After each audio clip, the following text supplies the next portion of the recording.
On the afternoon of the 23rd of December, St. Mary Mead wore its Christmas face, which was, to the discerning eye, only its ordinary face slightly exaggerated. Holly sprigs appeared in cottage windows. Anxious housemaids shook out red-bordered tablecloths.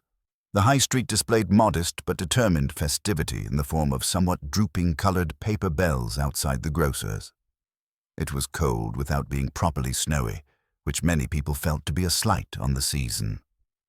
Miss Jane Marple, sitting primly by the front window of her neat thatched cottage, had long ago ceased to expect weather to conform to human wishes. She knitted, naturally. She always knitted. Today it was a small white jacket for the vicar's new baby, who would probably require more moral guidance than woolen garments in years to come. Still, one provided what one could, and people seldom thanked you for moral guidance. From her vantage point, she could see, across the lane, modest commotion about the vicarage gate. A large van bearing the name of a firm in much Benham stood there, its back doors yawning open. 2 young men were carrying out a polished oak harmonium, followed by several bulging crates. The vicar's wife, Mrs. Clement, in an old tweed coat inadequately buttoned, hovered anxiously between the men and an elderly lady with an uncompromising felt hat. That lady was Mrs. Strickland, recently arrived to spend Christmas with her widowed sister. She had already made herself felt in the village, chiefly by the uncompromising nature of her hat and opinions. She was declaring that the whole thing was quite irregular. One never knew where those itinerant choir people might have been. Furthermore, Christmas carols ought to be rendered in church, if at all, and certainly not in the village hall, with lanterns and performing children. For it was the choir that caused the van and crates. The St. Luke's carol singers from London were to give a special performance on Christmas Eve in aid of the church roof fund. A small fee had procured their services and, more importantly, their name. Already Mrs. Price Ridley had said that London people were bound to be fast, and Colonel Bantry had muttered darkly about Bolsheviks. Miss Marple, who had seen many London people in her time, both fast and slow, thought they would be very like other people, some kind and some unkind, some silly and some wicked, and a few, perhaps, something worse than wicked. She had a small private anxiety about the carol singers, but it had nothing to do with politics. Rather, she had observed that any innovation in St. Mary Mead tended to stir up old memories and grievances, much as one might stir sediment at the bottom of a teacup. Her housemaid, faithful Florence, broke in upon these reflections by entering with the afternoon post. "And a parcel, ma'am," Florence announced, with the air of one introducing a suspicious character. "Left at the door by one of them van men. Wouldn't come in, only said as it was for you particular." The parcel was flat, brown-papered, and addressed in careful printed hand to Miss J. Marple, The Cottage, St. Mary Mead. There was no sender's name. Florence watched, frankly curious, as her mistress untied the string. Inside was a thin black volume, evidently new, its cheap cloth cover already rubbed at the corners. On the title page, neatly black-inked, were the words, "The Carol at Midnight." Below, in the same hand as the address, someone had written, "For those who listen too closely, before Christmas Eve." There was no signature. Miss Marple's mild blue eyes regarded the words thoughtfully. It was an odd sort of Christmas greeting. Behind her, Florence sniffed. "Nasty-looking thing, if you ask me, ma'am. Like one of them crime stories as puts ideas into people's heads." "Books seldom put new ideas into people's heads, Florence," said Miss Marple gently. "They only bring out what is already there." Yet she continued to look at the inscription, and a very slight frown appeared and vanished on her forehead. Presently, she slipped the book onto the little table beside her chair. Outside, the van doors banged, and the harmonium was driven away toward the village hall. The afternoon light was fading, casting long shadows across the lane, and somewhere in the distance, church bells began their evening call. No one in St. Mary Mead that afternoon, associated the mysterious book or the approaching carol singers with death. But Miss Marple, settling back to her knitting, found herself thinking about warnings and about people who listened too closely to things they were not meant to hear. By the following morning, the village had thoroughly digested the arrival of the London choir and was busy producing opinions about it, as a hen produces eggs, steadily, without much reflection, and frequently in the wrong places. At Mrs. Hartnell's, the Daily Woman declared that she'd seen one of the singers smoking in the lane, bold as brass, as though tobacco, like original sin, had no proper business in St. Mary Mead. At the butcher's, it was agreed that these professional people would expect supper laid on as if they were royalty. Miss Weatherby, who had once spent a fortnight in Bournemouth and never quite recovered from the dissipation, remarked that such arrangements could only lead to trouble. Old Mrs. Haydock replied that trouble generally waited until it was invited, and that St. Mary Mead had always managed to supply its own. She then proceeded to tell the story of the Christmas when Mrs. Bartlett's maid had run off with the grocer's assistant, a tale which grew more elaborate every year. At the post office, Miss Hartnell confided darkly that she had heard the choir was mixed, and paused to allow the disgraceful word to sink in. Men and women together, traveling. Mrs. Price Ridley, encountering this intelligence, announced that she had been firmly against the whole performance from the beginning. "Look at the world as it is," she proclaimed, twitching her sable collar. "Singing in aid of a roof, as if hymn books would mend guttering." The Blue Boar's landlord, Mr. Tommet, having heard these pronouncements from 3 different mouths within the hour, decided that Londoners were bound to be heavy drinkers, and instructed his wife to lay in more gin. Mrs. Tommet, a shrewd woman, observed that London money paid as well as any, and if people wanted to get up to mischief, it was no concern of hers, so long as they broke nothing. At the vicarage, order and charity reigned with their usual well-meaning untidiness. Mrs. Clement, flushed and slightly harassed, sat at the dining table with a list, a pencil, and an expression of martyrdom. "You see, dear Jane," she confided to Miss Marple, who had walked across with some holly, "they are 8 in all, counting the conductor. The whole committee has promised hot tea and mince pies, but I really feel someone ought to see about sandwiches." Miss Marple, who remembered various unfortunate incidents at village gatherings, made 1 or 2 practical suggestions which appeared merely domestic, yet solved several looming difficulties. "And then there is the question of the weather," sighed Mrs. Clement, glancing anxiously at the pale sky. "If snow should come down, we must be prepared." On her way home, Miss Marple encountered Colonel and Mrs. Bantry stepping out of their motor car. "Ah, there you are, Miss Marple," said the Colonel cheerily. "Here we're to have a troop of London warblers descending on us. Bad lot, most likely." His wife, a handsome woman with shrewd eyes, laughed. "Don't be absurd, Arthur. You only say such things because you were once compelled to sit through Iolanthe 3 nights running."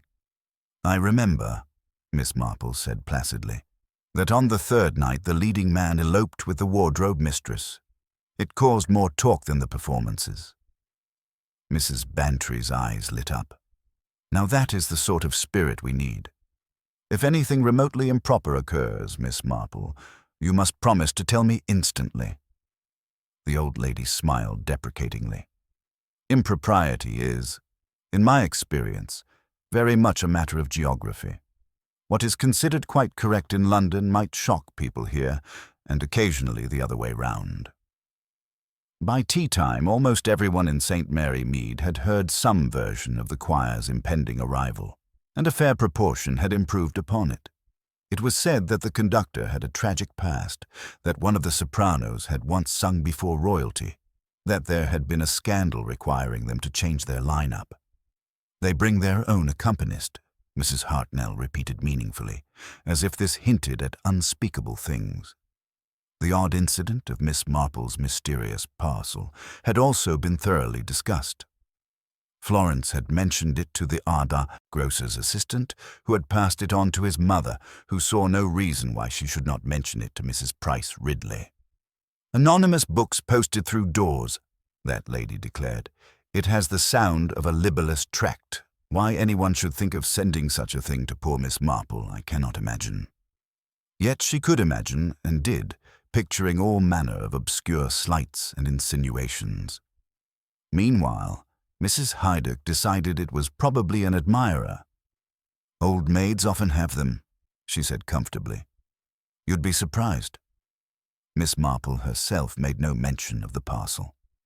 She had glanced through its pages and found it a poorly written story about Christmas carols and tragedy. Yet one phrase had caused her to pause. It was only because she listened when she ought not to have listened that she knew the secret. That evening, drawing her heavier curtains against the sharpening air, Miss Marple reflected that warnings, like prophecies, had an uncomfortable way of fulfilling themselves. Christmas Eve dawned pale and brittle, with frost rimming the hedges and a deceptive brightness in the sky that promised snow before evening. St. Mary Mead bustled about its final preparations like a hen settling on a precarious clutch of eggs, each villager convinced that their particular contribution was essential to the success of the evening's entertainment. The London choir arrived at 10:30, their hired motor coach chugging importantly up the high street and depositing 8 muffled figures outside the Blue Boar. Miss Marple, observing from her window while ostensibly arranging holly, noted the small crowd that immediately gathered. Mrs. Hartnell's daily woman, 2 farm lads, and young Dr. Haydock, who had clearly found an excuse to be passing. The singers themselves were much as she had expected. Professional people accustomed to traveling together, with all the small frictions and accommodations that implied. The conductor, Mr. Alton, emerged last, his spare frame and nervous gestures suggesting a man who lived perpetually on his nerves. Behind him came a woman of middle years, with the unmistakable air of one who managed others, whether they wished it or not, followed by the rest. 2 young women, 3 other men of varying ages, all carrying themselves with that particular blend of confidence and wariness that marked performers. "There's one with hair down to his collar," Florence reported breathlessly, having abandoned all pretense of dusting to watch from the front door. "And the dark lady has a fur stole, bold as brass in daylight." "Theatrical people often dress differently," Miss Marple observed mildly, though she too had noticed the dark-haired woman's striking appearance and the way the young tenor's eyes followed her movements. By noon the village had thoroughly absorbed and embellished the choir's arrival. At the post office, Mrs. Price Ridley declared that she had suspected from the beginning that London people would prove flashy. Mrs. Bantry, encountering this pronouncement while collecting her parcels, laughed and said she hoped they would be. Flashiness was exactly what St. Mary Mead needed to liven up Christmas. The rehearsal took place at 2:00 in the village hall, which had been decorated with more enthusiasm than skill. Paper chains looped unevenly across the ceiling, and someone had placed an enormous wreath on the small platform that gave the unfortunate impression of a funeral parlor. Miss Marple attended briefly, sitting quietly in the back pew while the voices rose beautifully to the rafters. She observed the singers with her usual mild interest, noting the way the managing woman, Mrs. Fletcher, someone called her, whispered urgently to Mr. Alton during pauses, and how he waved her away with impatient gestures. The dark-haired soprano, Miss Brent, according to the program, sang with professional competence but kept glancing toward the door as though expecting someone. The young tenor possessed a voice of real sweetness, though his attention seemed more focused on his fellow performers than on the music. What caught Miss Marple's particular attention, however, was a man who slipped in during the second carol and took a seat near the side exit. He was not from the village. She knew every face in St. Mary Mead. Nor did he appear to be with the choir. He sat very still, arms folded, staring at the floor until Miss Brent began her solo in "The Holly and the Ivy." Then he looked up, and the expression on his weathered face was one of such concentrated dislike that Miss Marple felt a small chill. When the rehearsal ended, the stranger left immediately without speaking to anyone. Miss Marple made her way home through the first tentative snowflakes, her mind turning over what she had observed. That evening, settling by her fire with a cup of tea, she picked up the anonymous book again. The carol at midnight lay open to a passage someone had marked with a faint pencil line. It was only because she listened when she ought not to have listened that she knew the secret that would destroy them all. The words seemed to shimmer in the firelight. Outside, snow was beginning to fall in earnest, blanketing the village in that peculiar hush that comes with the first real snowfall of winter. Yet underneath the silence, Miss Marple sensed something else, a disturbance in the quiet waters of St. Mary Mead, like the ripples that spread when a stone is dropped into a still pond. By 6 o'clock, the village hall was filling with determined festivity. Families arrived in their best clothes, stamping snow from their boots and greeting neighbors with a particular heartiness reserved for Christmas Eve. The paper lanterns cast a warm glow, and the smell of evergreen and tea created an atmosphere of cozy anticipation. Miss Marple took her usual seat 3 rows back, between Mrs. Haydock and a young farm couple whose baby slept peacefully despite the growing chatter. She had brought her knitting, naturally, and tucked discreetly into her bag the little black book that had started it all. As the church clock struck 7 and Mr. Alton raised his hands for the first carol, Miss Marple reflected that warnings, like prophecies, had an uncomfortable way of fulfilling themselves. Tonight, she suspected, St. Mary Mead would discover just how uncomfortable that could be. The concert began with "Once in Royal David's City," the young tenor's clear voice rising alone before the choir joined in perfect harmony. The hall fell into that particular hush that comes when village people encounter true artistry, children stilling in their seats and even Mrs. Price Ridley's habitual frown softening slightly. Miss Marple's knitting needles moved with their usual rhythm, but her mild blue eyes wandered thoughtfully over the audience.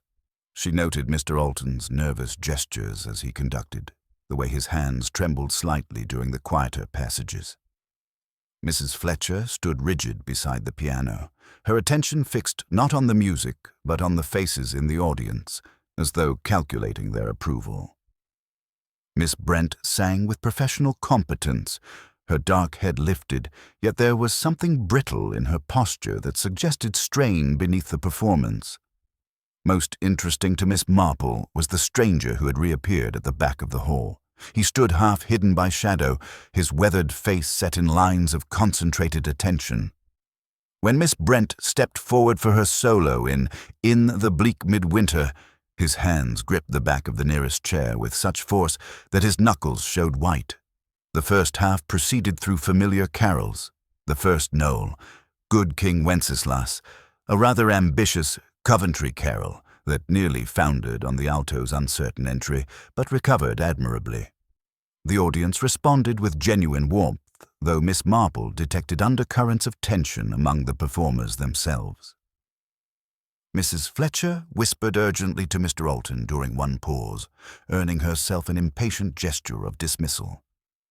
The interval brought the usual village surge towards tea and mince pies. Miss Marple allowed herself to be carried along in the gentle tide, accepting refreshment from Mrs. Clement while maintaining her quiet observation post. She noticed that the young tenor, Mr. Marsh, disappeared immediately toward the side door, his expression troubled. Mrs. Fletcher remained near the platform, collecting programs with brisk efficiency. It was then that the stranger approached Miss Brent as she descended from the platform. Miss Marple, positioned near the tea table with her usual unobtrusive skill, found herself within hearing distance as he caught the soprano's arm. "You cannot simply pretend it never happened, Helen," he said quietly, his voice carrying the flat accent of the industrial North. "Not after what you did." Miss Brent pulled away sharply, her face pale beneath the stage powder. "That was finished long ago, Robert. I owe you nothing." "Nothing?" His laugh was bitter. "My sister might have disagreed if she'd lived to voice an opinion." Before Miss Brent could reply, Mrs. Fletcher materialized between them with the authority of long practice. "Mr. Brent is needed backstage," she announced firmly, though Miss Marple noted the name with interest. "The second half begins in 5 minutes." The stranger, Robert, released Miss Brent's arm but did not step back. "We'll finish this conversation later, Helen. I promise you that." He melted back into the crowd, leaving Miss Brent visibly shaken. Mrs. Fletcher's sharp eyes followed his retreat before she turned back to her charge with obvious disapproval. The second half began with "God rest ye merry, gentlemen," but the earlier magic had dissipated somewhat. The voices remained professional, yet there was a brittleness now, a sense of performance rather than celebration.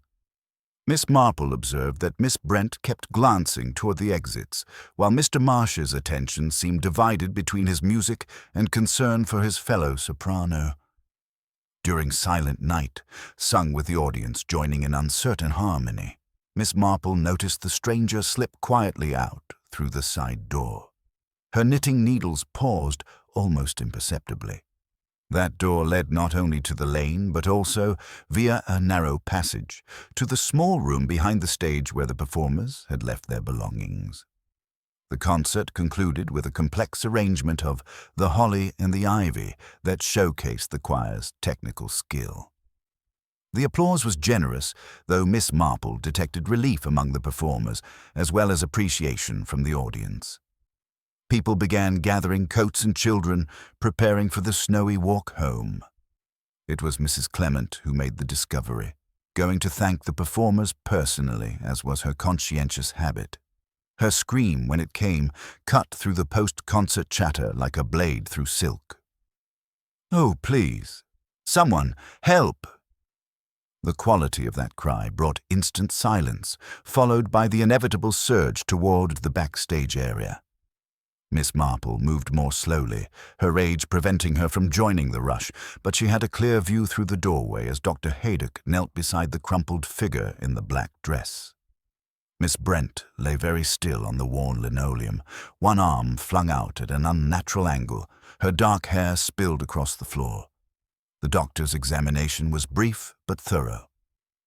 "She's dead," he announced quietly to the hushed crowd.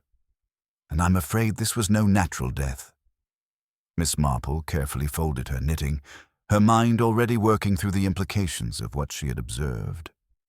The warning in the anonymous book echoed in her memory. Secrets that would destroy them all. It seemed the destruction had begun.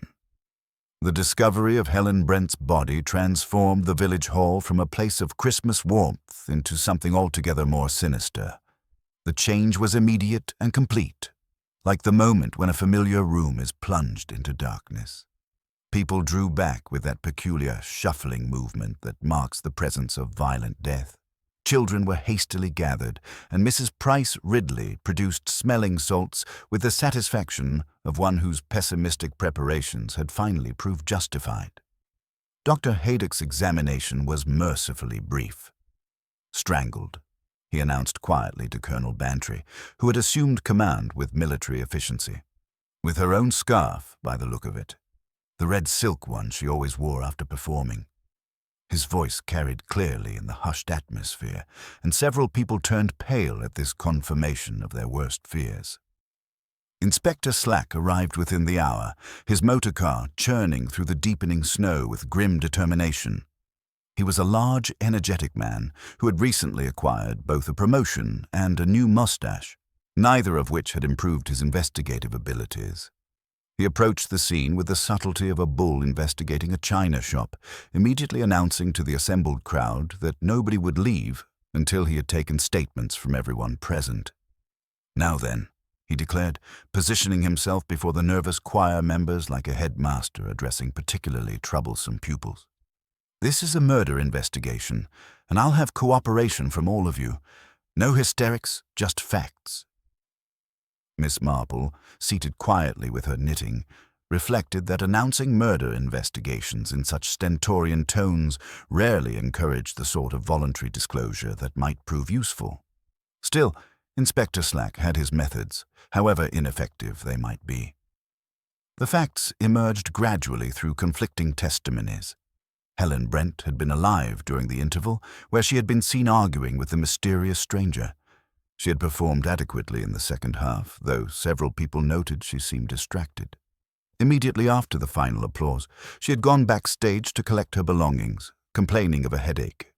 Mrs. Clement, following some 10 minutes later with her customary thanks to the performers, had made the grisly discovery. It was then that Inspector Slack's attention turned to the stranger, and Miss Marple found herself obliged to speak. "I believe the gentleman was known to the deceased," she said diffidently when questioned. "His name was Robert, and he spoke to her during the interval. Something about a sister and matters that needed settling." The effect of these words on the choir members was electric. Mr. Alton went white as his sheet music, and Mrs. Fletcher dropped her handbag with a sharp crack. Even young Mr. Marsh looked up from his grief-stricken contemplation, his face suddenly alert with what might have been fear. "Robert," Mr. Alton whispered, his voice barely audible. "But that's impossible. Robert is dead. He died 3 years ago in Manchester." Mrs. Fletcher's sharp intake of breath confirmed this startling assertion. "Died in a factory accident," she added tersely. "We all attended the funeral." Inspector Slack looked from one face to another, sensing undercurrents he didn't understand but determined not to show his confusion. "Dead or alive, we'll find him," he declared with more confidence than the situation warranted. "Constable, get a description circulated immediately."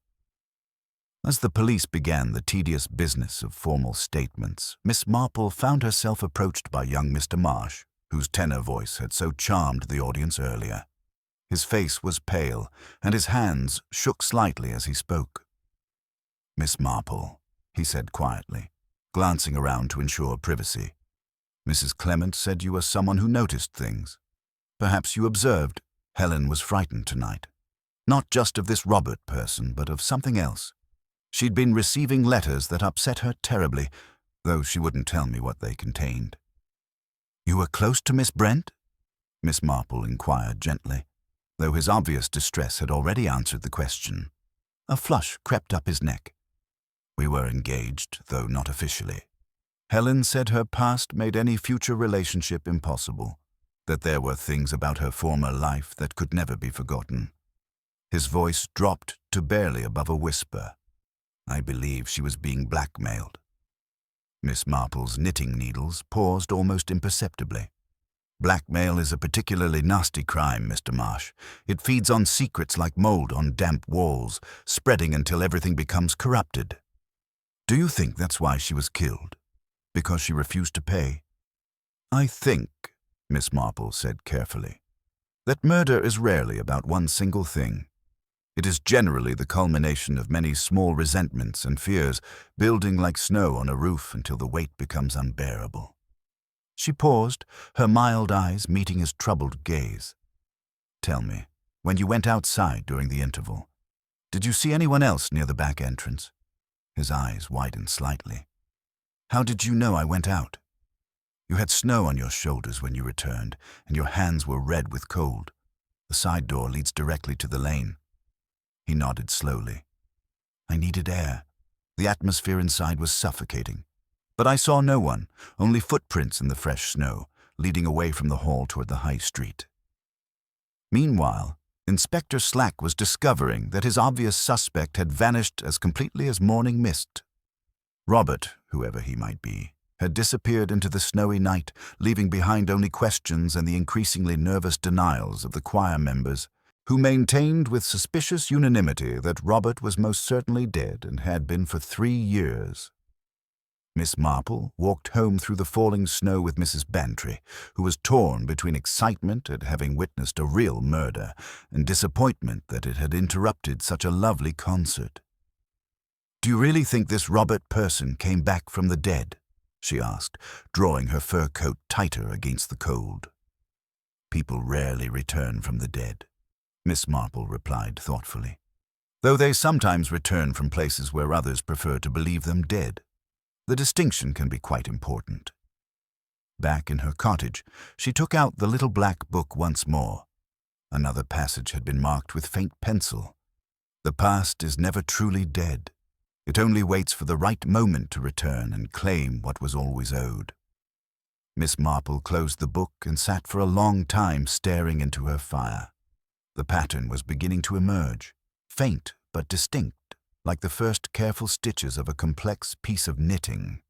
Someone had sent her warnings, someone had returned from the supposed grave, and someone had used Helen Brent's own scarf to silence her forever. The question was whether these were three separate someones, or merely one very clever person who understood that the best place to hide was often in plain sight. Outside, the snow continued to fall, covering St. Mary Mead in deceptive innocence, while beneath the surface, old secrets stirred like creatures disturbed in their winter sleep. By Christmas morning, the murder had woven itself into every conversation in St. Mary Mead as naturally as holly into a wreath. Evil, Miss Marple reflected, blended very readily with domestic matters. Mrs. Hartnell could discuss stuffing a turkey and strangling a soprano in practically the same breath.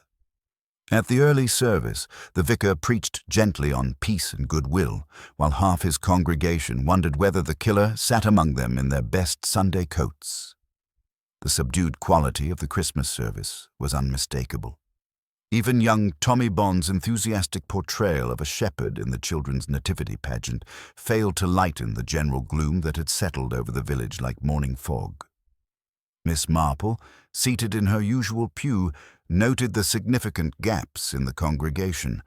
The choir members were conspicuously absent, presumably detained by police inquiries or their own distress. Inspector Slack had spent most of the night tramping between the hall, the Blue Boar, and the vicarage, leaving behind him an atmosphere of offended respectability wherever he went. By 11 o'clock, he was at Miss Marple's cottage, having decided reluctantly that the old lady's observations, however exasperating, could not be entirely ignored. "You were near the deceased during the interval," he began briskly, notebook open, "and you seem to have heard more than most. Start at the beginning and leave. Nothing out, if you please." Miss Marple, who seldom left anything out that might be useful and seldom included anything that was not, repeated the conversation she had overheard between Helen Brent and the stranger, calling himself Robert, adding a few unobtrusive details about posture and tone which Inspector Slack dutifully recorded without appreciating their significance. "And you are sure he called her Helen?" he demanded. "Not Miss Brent?" "Quite sure," said Miss Marple. His manner suggested old acquaintance, not new, and resentment, which is very often more durable than affection. Inspector Slack grunted, then leaned forward with the air of a man about to deliver significant news. "Well, you'll be interested to know we've made progress on this Robert fellow. Turns out he's very much alive, despite what the choir members claimed. The factory accident in Manchester 3 years ago killed someone, certainly, but it was a different Robert Brent entirely, a confusion of names that our theatrical friends seem to have embraced rather too readily." Miss Marple's knitting needles paused almost imperceptibly. "How very convenient for them. One wonders why they would prefer to believe him dead." "Exactly what I intend to find out," Slack declared grimly. "Every single one of them lied to me about it. Claims they thought he was dead because that's what Helen told them, but I suspect there's more to it than that."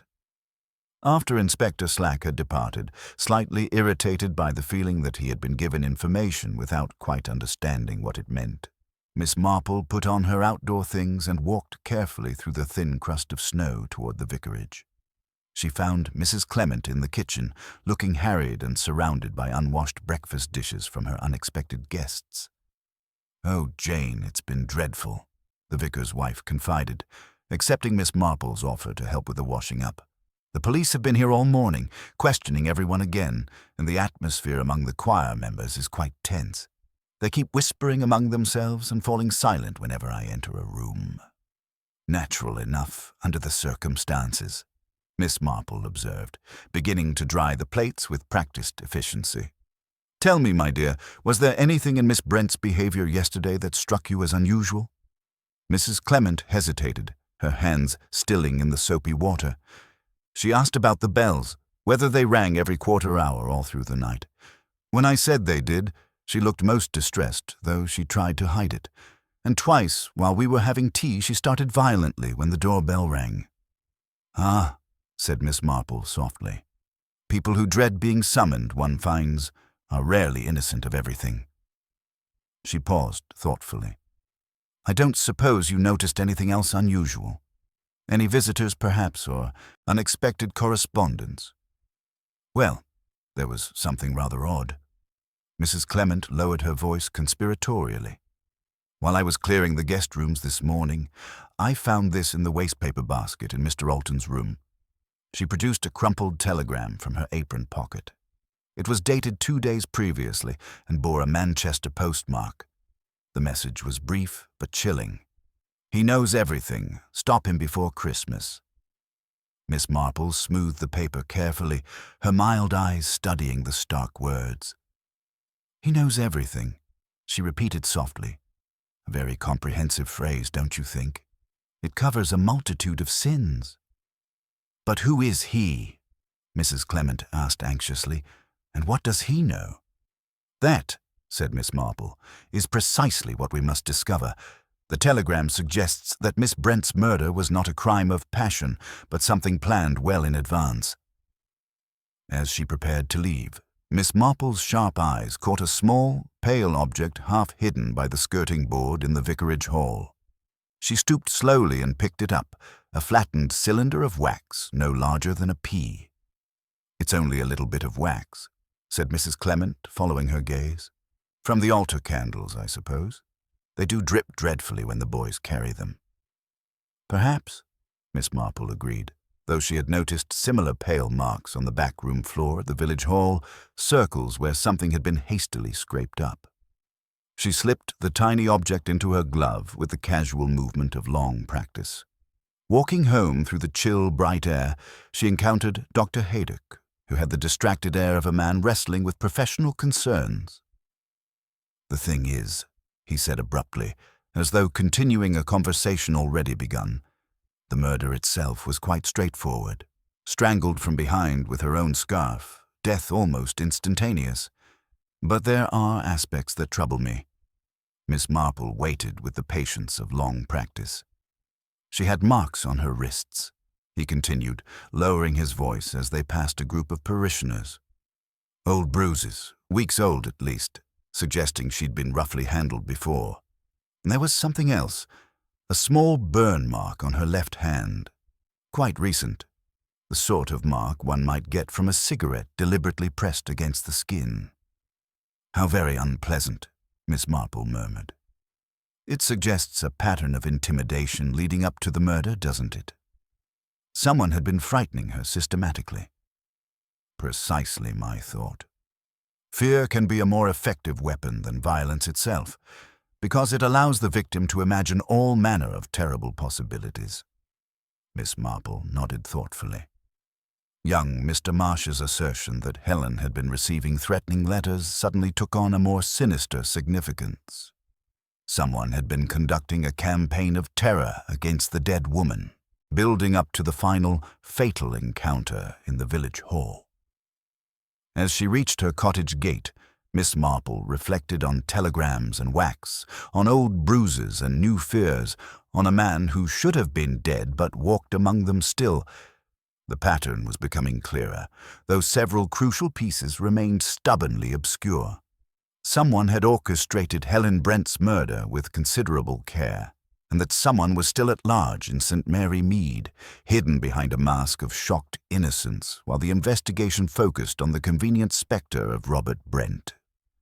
The past, it seemed, was indeed never quite as dead as people wished it to be, and in this case, it had returned with a vengeance that would not be satisfied until all debts were paid in full. Boxing Day dawned grey and dispiriting, the snow of Christmas Eve transformed into treacherous slush that made every step uncertain. The village wore an air of subdued unease, as though the festive decorations now seemed slightly inappropriate in the face of violent death. Miss Marple, observing from her window while waiting for the kettle to boil, reflected that human nature, like the weather, had a tendency to shift from one extreme to another with little warning. The morning brought unexpected developments. Colonel Bantry appeared at her door shortly after 9, his usually ruddy face pale with concern and his hands clutching a small object wrapped in his handkerchief. "Jane, Dolly insisted I bring this to you straight away," he said without preamble. "Found it in the shrubbery behind the village hall when we took the dogs for their walk. Thought the police might have missed something, and by Jove, we were right." The object proved to be a tarnished silver cigarette case, dented and clearly well used. Inside, engraved in fading script, were the initials R.B. and the date Christmas 1948. But more significant than the case itself was what it contained. 3 cigarettes of an expensive Turkish blend and a folded chemist's receipt from Manchester, dated 3 years previously, made out to Mrs. Robert Brent. On the back someone had scrawled in pencil, "Helen knows why." Miss Marple examined the receipt carefully, her mild eyes noting every detail. "Mrs. Robert Brent," she murmured. The sister he mentioned, and Helen knew why she needed this particular medication. She looked up at the colonel. This suggests that Helen Brent possessed dangerous knowledge about the circumstances of another woman's death. Before Colonel Bantry could respond, Florence announced that Inspector Slack was at the door, looking grimmer than usual. "We've found him," he declared without ceremony. "Robert Brent walked into the station an hour ago. Says he's tired of running and wants to clear the air." At the police station, Robert Brent proved to be a man of perhaps 45, with the weathered hands of manual labor and eyes that held both determination and deep sadness. His story, when it emerged, painted Helen Brent in an even darker light than anyone had imagined. "She was my sister," he said simply, though she'd been calling herself Brent for 20 years. Her real name was Helen Marsh, and she was married once, to Thomas Alton. The effect of this revelation on those present was electric. Inspector Slack's pencil stopped moving entirely, and Miss Marple's knitting needles paused in their gentle rhythm.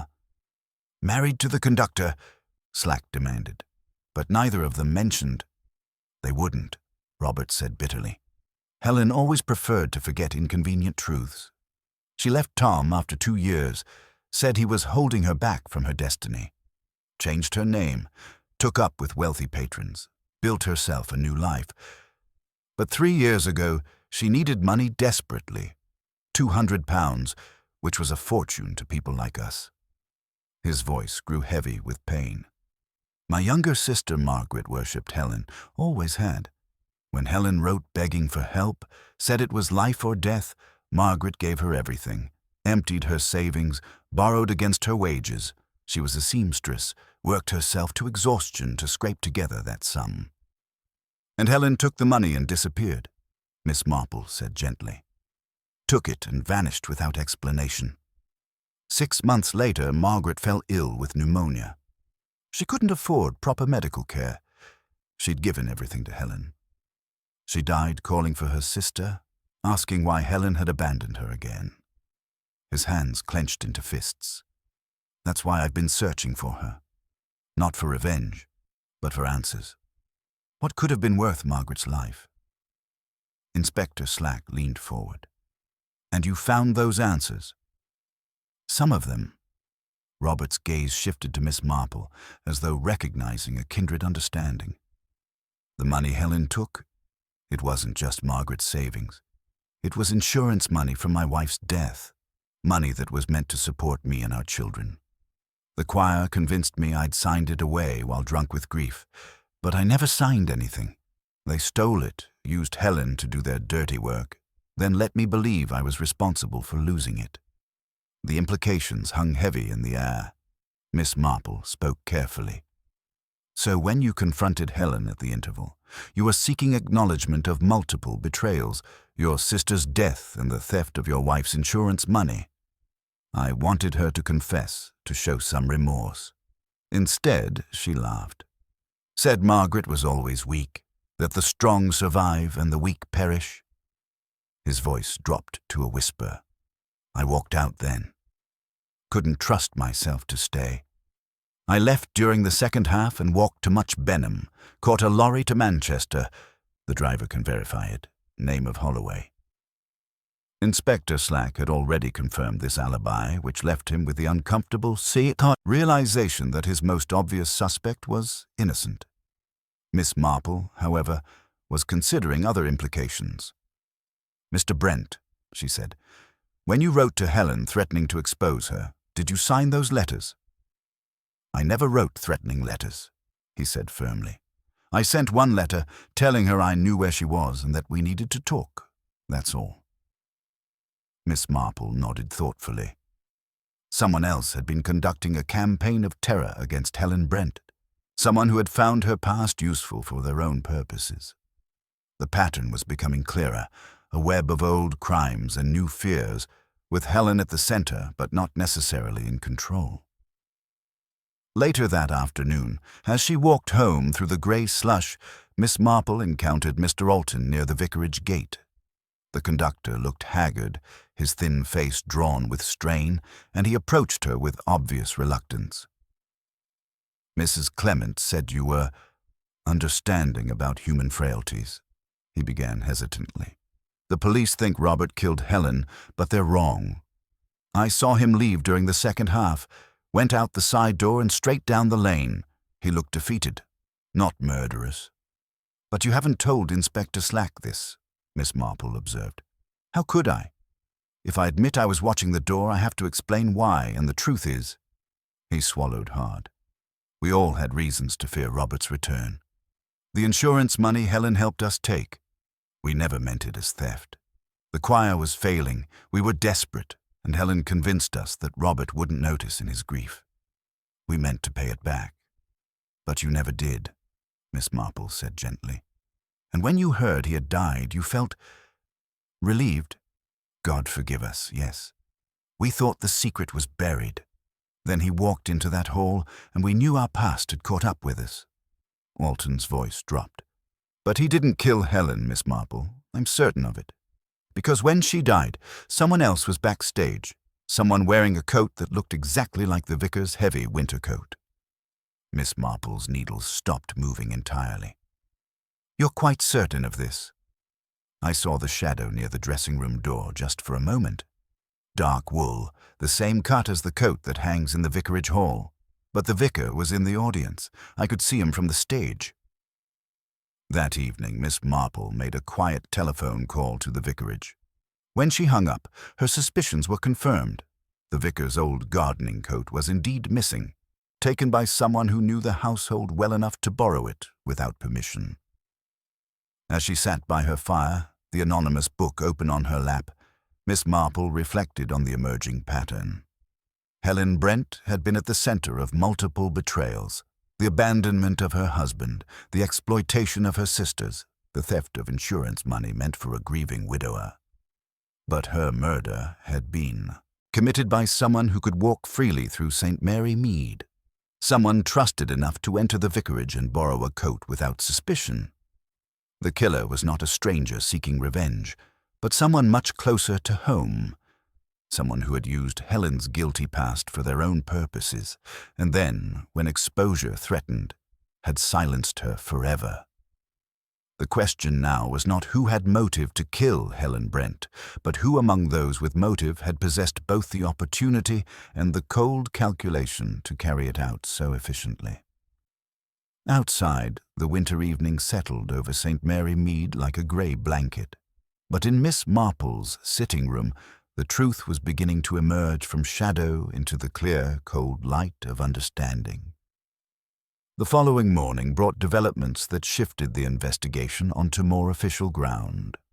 A black Wolseley motor car appeared outside the police station just after 9 o'clock, disgorging Superintendent Harper with the brisk efficiency of a man accustomed to taking charge of complicated matters. His arrival had been observed by Mrs. Haydock from the post office window, and by 10 o'clock the entire village knew that County had taken an interest in their small tragedy. Miss Marple learned of this development from Florence, who had encountered the daily woman from the vicarage in a state of considerable agitation. Says as there's been another crime, ma'am, Florence reported breathlessly. Someone's broken into the vicarage study, turned everything upside down they have. Mrs. Clement's beside herself. Miss Marple put aside her knitting immediately. I think, Florence, we had better take some of that seed cake to poor Mrs. Clement. Distressing events are always more bearable when accompanied by something nourishing. At the vicarage, she found controlled chaos. The front rooms remained untouched, but the study looked as though a whirlwind had passed through it. Desk drawers hung open, their contents scattered across the carpet, and papers lay everywhere in confused heaps. Yet nothing of obvious value had been taken. The small silver ornaments remained on the mantelpiece, and the tin box containing parish funds lay overturned but intact. Superintendent Harper stood by the window, a solid man with shrewd eyes and the patient manner of one who had investigated many crimes. Inspector Slack prowled the room with barely concealed irritation, clearly resenting the intrusion of higher authority. Systematic search, Harper observed to Miss Marple, who had been quietly invited to examine the scene. Someone looking for specific papers, not random theft. See how they've ignored everything except correspondence and documents. Miss Marple bent carefully toward a scatter of torn envelopes near the fireplace. Among them lay the remains of what had once been a letter, its Manchester postmark still visible above the words, "We'll do exactly as you are told," or "Everyone will. Know the truth before Christmas Day." "How very interesting," she murmured. "It appears someone was conducting quite an extensive correspondence with various people in the village." Mrs. Clement, hovering anxiously in the doorway, wrung her hands. "I can't understand it, Jane. Who would want to search through parish papers? There's nothing here but accounts and letters about the roof fund."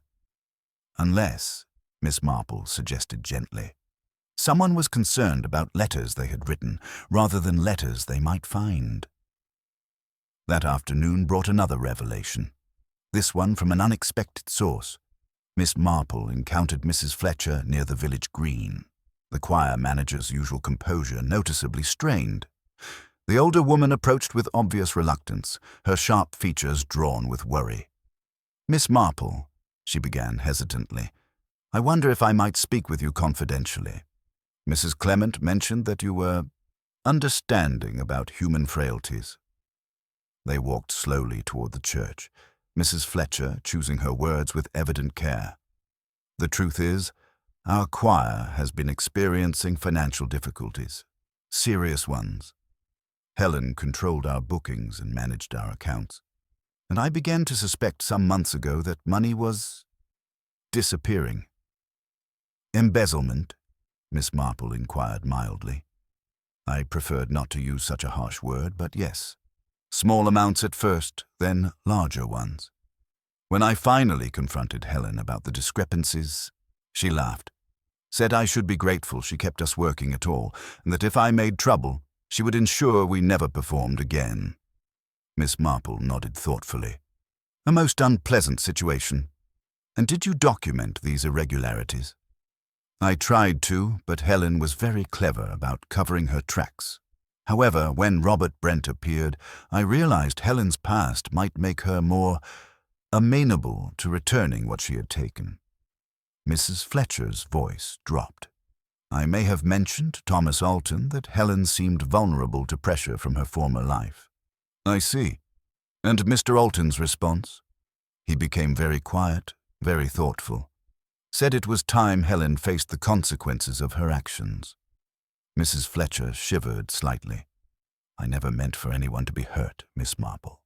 I only wanted our money back." Walking home through the grey afternoon, Miss Marple reflected on the accumulating evidence. Financial desperation, personal betrayal, and old secrets formed a volatile combination. Yet something nagged at her, a detail that didn't quite fit the emerging pattern.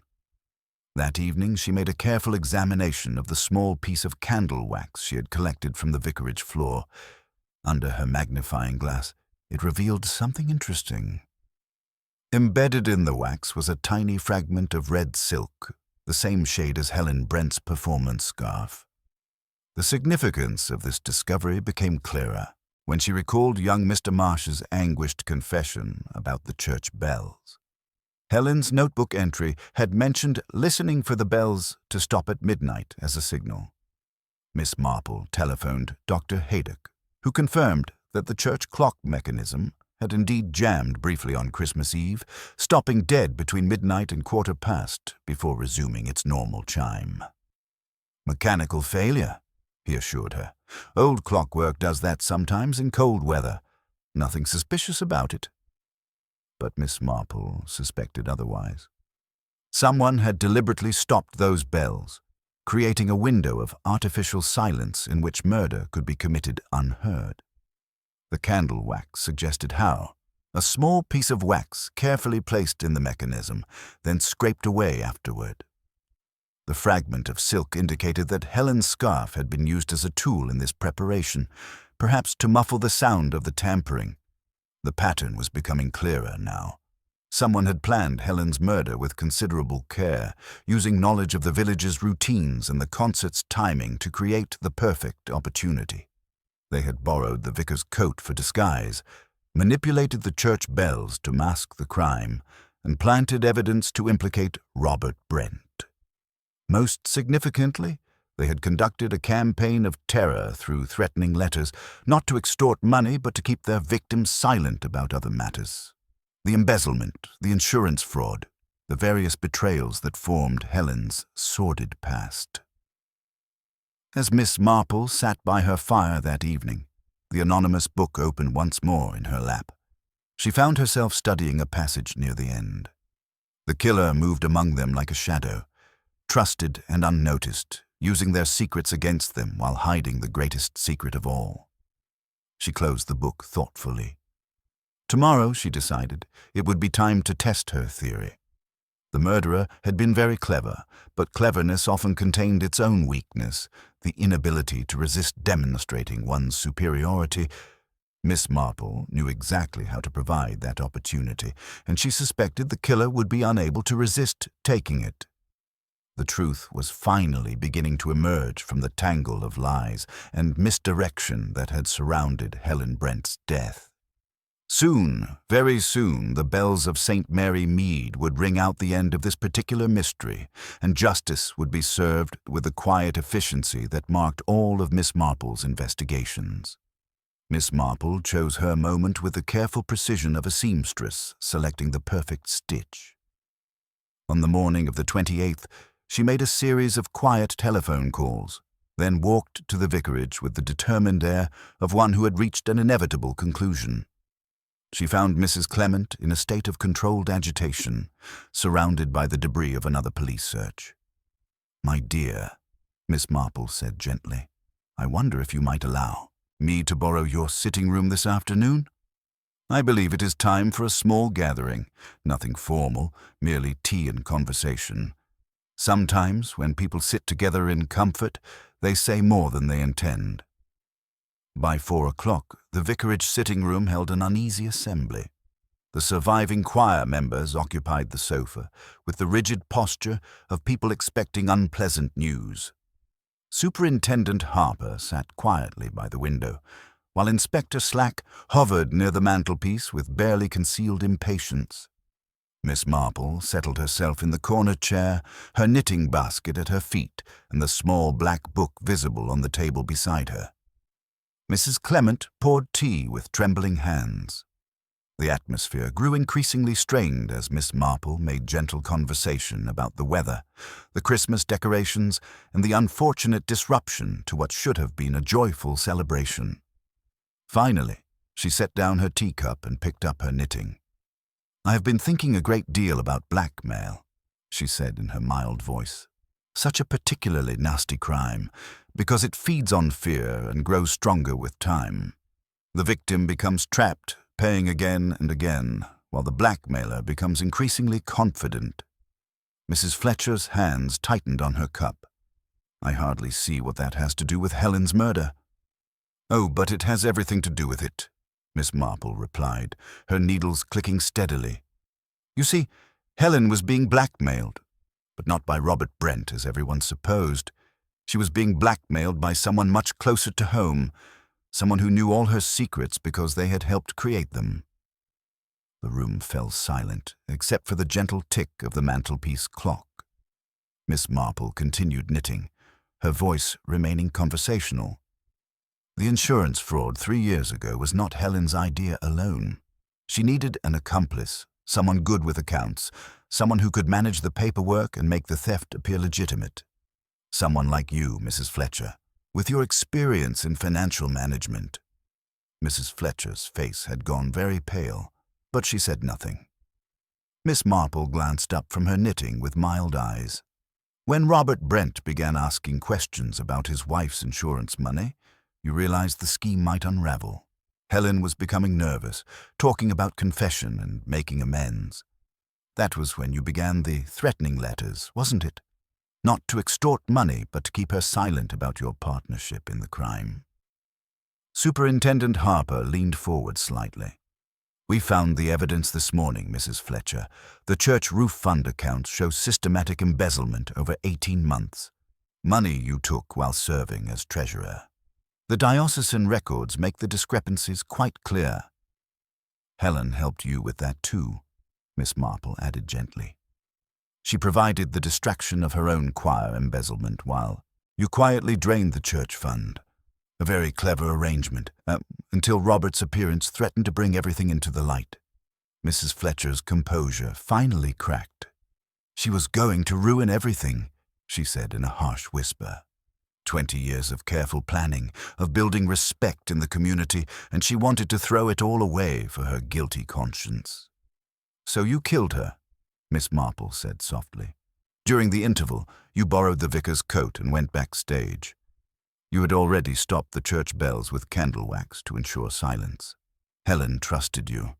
She never suspected until it was too late.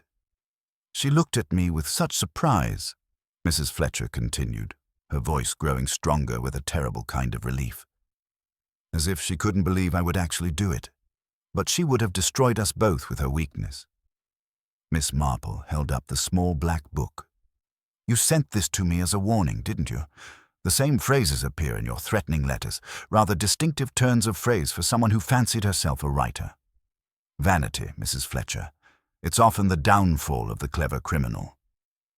As Inspector Slack moved forward with handcuffs, Mrs. Fletcher straightened in her chair with dignity. I regret nothing, she said firmly. Helen chose her path when she decided to betray our partnership. Later, walking home through the crisp winter evening, Miss Marple reflected on the nature of partnership in crime. Two women bound together by greed and fear, each enabling the other's worst impulses until murder seemed the logical solution to their problems. It was, she thought, a particularly modern sort of evil, efficient, calculated, and utterly without conscience. The bells of St. Mary Mead rang out the evening hour, their sound clear and true in the frosty air, no longer silenced by murderous hands. The thaw arrived on the morning of December the 29th, transforming St. Mary Mead's Christmas card prettiness into the more prosaic reality of grey slush and dripping eaves. Yet the village seemed almost to exhale with relief, as though the melting snow carried away the last traces of violence that had so disturbed its seasonal peace. By 10 o'clock, Mrs. Price Ridley was holding court at the fishmonger's, declaring with magnificent hindsight that she had always detected something unwholesome about Mrs. Fletcher's manner with the collection plate. Mark my words, she proclaimed to her captive audience. A woman who keeps accounts too neatly is invariably hiding something. I said as much to Colonel Bantry only last week, though naturally he paid no attention. The inquest, held that afternoon in much Benham, proceeded with the measured dignity that English law brings to even the most sordid of crimes. Dr. Haydock testified to the cause of death with clinical precision, while Superintendent Harper methodically laid out the evidence that had unraveled Mrs. Fletcher's careful deception. The forged insurance documents, the systematic embezzlement of church funds, the typewriter that had produced those threatening letters, all were presented with the thoroughness that marked Harper as a man who understood the importance of leaving no loose ends. Mrs. Fletcher herself sat through the proceedings with the same rigid composure she had maintained since her arrest, betraying emotion only when the coroner described her crime as a calculated betrayal of trust. At those words, her hands clenched briefly in her lap, as though she resented the suggestion that calculation might be considered a fault rather than a virtue. The verdict of willful murder surprised no one, though it cast a pall over the assembled villagers who had known Mrs. Fletcher as a pillar of respectability. Outside the courthouse, people gathered in uncomfortable knots, their conversation subdued by the realization that evil could wear such a familiar, trustworthy face. Miss Marple found herself walking home with Mrs. Bantry, who had attended the proceedings with the avid interest she brought to all dramatic events. "But Jane," she said, drawing her coat closer against the damp air, "I still don't understand about that dreadful little book. Why send it to you at all?" "Vanity, my dear Dolly," Miss Marple replied, stepping carefully around a puddle. Mrs. Fletcher fancied herself rather clever, too clever as it proved. She had constructed what she believed to be the perfect crime, with poor Robert Brent as her scapegoat, and she couldn't resist the temptation to have someone appreciate her artistry. The book was her way of announcing her superiority, though she never imagined I would recognize her handwriting from the church ledgers. The aftermath proved gentler for some than others. Robert Brent departed on the afternoon train, his face bearing the peace that comes with finally knowing the truth. Young Mr. Marsh followed 2 days later, his grief tempered by a clearer understanding of the woman he had loved. The choir disbanded quietly, its members scattered back to their separate lives with the weight of their shared guilt. Mr. Alton lingered longest, approaching Miss Marple on his final morning with obvious reluctance. "We were all complicit," he said simply. "Helen convinced us the insurance money was a victimless crime, that Robert wouldn't miss it in his grief. We told ourselves we would repay it when success came." "Debt compounds, Mr. Alton," Miss Marple observed gently. "Not merely financial debt, but moral debt as well. Each small compromise makes the next one easier, until one discovers oneself much further down the wrong path than ever intended." By New Year's Eve, St. Mary Mead had largely returned to its accustomed rhythms. The paper chains had been taken down, the holly removed from cottage windows, and conversations had shifted from murder back to the more comfortable topics of weather and the rising price of coal. Inspector Slack had departed with his promotion secure, taking full credit for the arrest in a manner that surprised no one who knew him. That evening, Miss Marple sat alone by her fire, the events of the past week already beginning to take on the quality of memory rather than immediate experience. The little black book lay on the table beside her chair, its cheap binding and sensational title somehow pathetic in the lamplight. Mrs. Fletcher had thought herself the author of a masterpiece, but she had forgotten that in real life, unlike in novels, one cannot simply eliminate inconvenient characters. With a decisive movement, Miss Marple opened the stove door and consigned the carol at midnight to the flames. She watched the pages curl and blacken, their melodramatic secrets turning to ash and smoke. "Silent night," she murmured, taking up her knitting once more. Outside, the church bells struck midnight with their familiar precision, their mechanism repaired and their voice true. The sound carried clearly across the village, marking the end of one year and the beginning of another. St. Mary Mead slept peacefully beneath the winter stars, its reputation for tranquility restored, at least until human nature should choose to disturb it once again. Miss Marple smiled faintly and counted her stitches. There would, she felt quite certain, be other patterns to unravel in due course. But for now, there was only the gentle satisfaction of work completed and justice served, and the comforting certainty that some things, like the need for truth and the rhythm of knitting needles, remained constant in an uncertain world. Raymond West, Miss Marple's nephew and a writer of modern novels, characterized by their relentless pessimism, arrived at the cottage on the 2nd of January. He brought with him a box of crystallized fruits, a tolerant affection for his aunt, and a profound skepticism regarding the dramatic events she described over afternoon tea. To Raymond, St. Mary Mead was a backwater where nothing of genuine significance could occur, certainly not a crime involving psychological complexity and the deliberate manipulation of church bells. "It sounds terribly melodramatic, Aunt Jane," he remarked, settling into the familiar armchair with his teacup. "Silenced bells, anonymous books, a choir with dark secrets. It's all rather like something from a penny dreadful. Real crime is usually much more sordid and straightforward, don't you think?" Miss Marple's knitting needles maintained their gentle rhythm as she considered his words. "But murder is almost always melodramatic, Raymond dear. It is the ultimate act of self-importance, and Mrs. Fletcher was not a common criminal. She was an artist without a proper canvas." "An artist?" Raymond raised an eyebrow. "She was an embezzler who killed to avoid exposure." "Oh no, dear. She was a conductor who had no orchestra." Miss Marple paused to examine her stitches. "I was reminded of our old postmistress, Miss Hargreaves, who had the most extraordinary organizational mind, but was never allowed to use it properly, because ladies weren't supposed to manage important affairs. She ended up rearranging everyone else's business with quite ruthless efficiency. Mrs. Fletcher had similar capabilities. She could have managed a large corporation or reorganized a government department. Instead, she found herself trapped in the role of choir manager, exercising her considerable talents on petty accounts and travel arrangements." Raymond leaned forward with growing interest. "And when Helen Brent threatened even that small sphere of influence?" "She reacted with the fury of Napoleon facing exile," Miss Marple said softly. "The embezzlement was real enough, but it wasn't really about money. It was about power, control, the need to conduct something significant. When Helen began talking of marriage and retirement, Mrs. Fletcher saw her entire world, small as it was, crumbling away. But the elaborate planning, the stopped bells, the anonymous book—" "Vanity," Miss Marple replied with a slight smile. "She wanted someone to appreciate the elegance of her composition. She viewed the murder not merely as elimination of a threat, but as a masterpiece of timing and misdirection.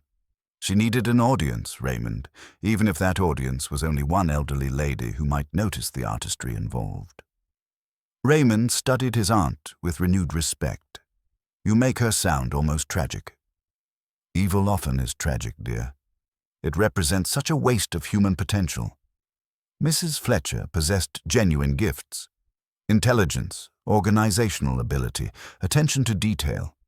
In a different era, with different opportunities, she might have achieved great things.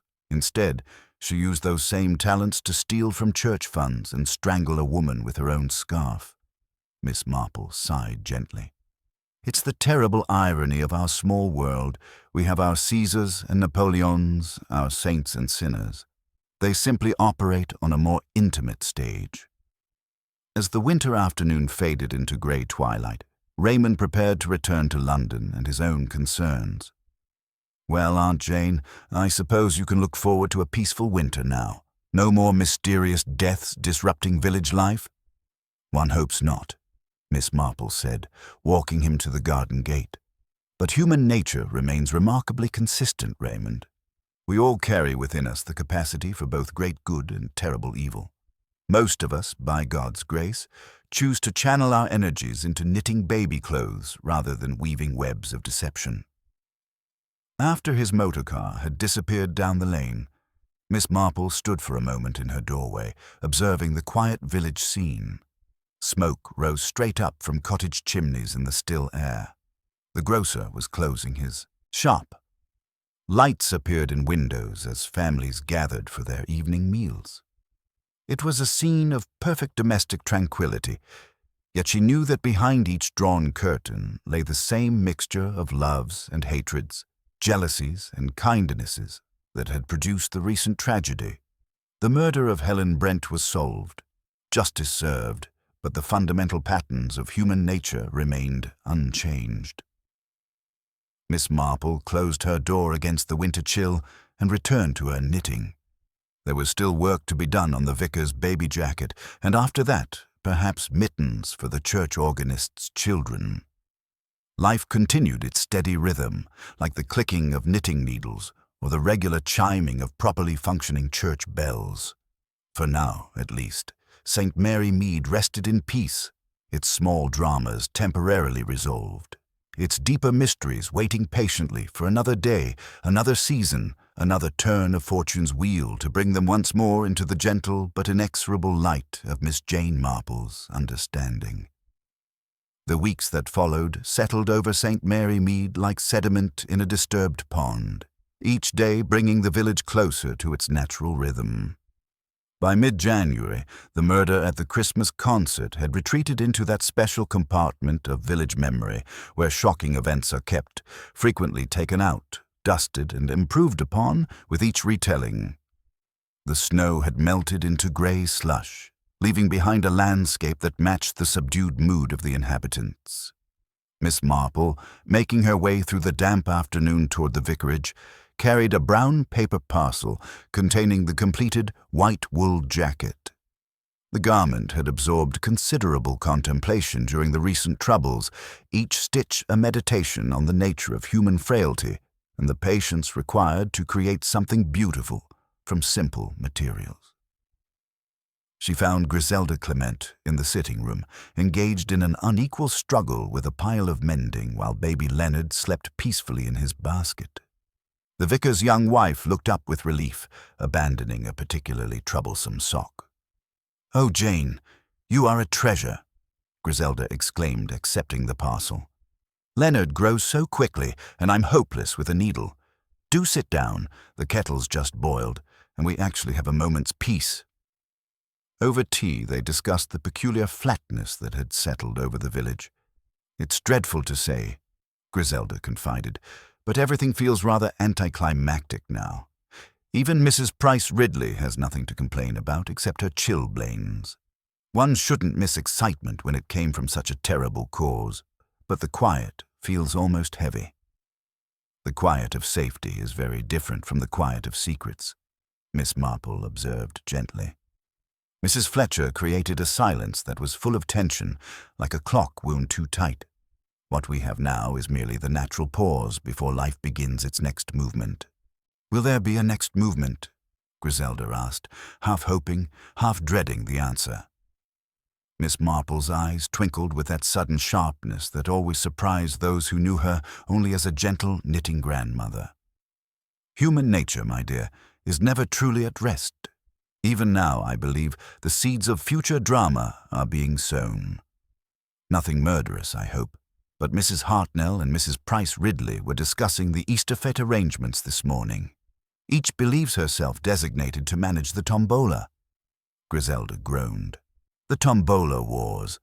They didn't speak for months last year over the jam competition." "Precisely. The stakes are smaller, but the passions are identical. The desire for recognition, the fear of being overlooked, the careful maneuvering for position. It's the same impulse that drove Mrs. Fletcher, merely expressed through preserves and raffle tickets rather than church funds and murder." As Miss Marple prepared to leave, the vicar appeared, looking tired but peaceful. "The village seems quite settled now," he observed, "the sheep safely in the fold." "For the moment," Miss Marple agreed, "but shepherds must always watch the hedges, vicar. Wolves have a disconcerting habit of resembling sheep until they choose to smile." Walking home through the gathering dusk, Miss Marple reflected on the peculiar resilience of village life. To the casual observer, St. Mary Mead appeared the picture of innocence. Curtains drawn against the winter evening, smoke curling from chimneys, the church tower standing sentinel over the green. Yet she knew that behind each lighted window lay the same mixture of loves and hatreds, jealousies and kindnesses that had produced the recent tragedy.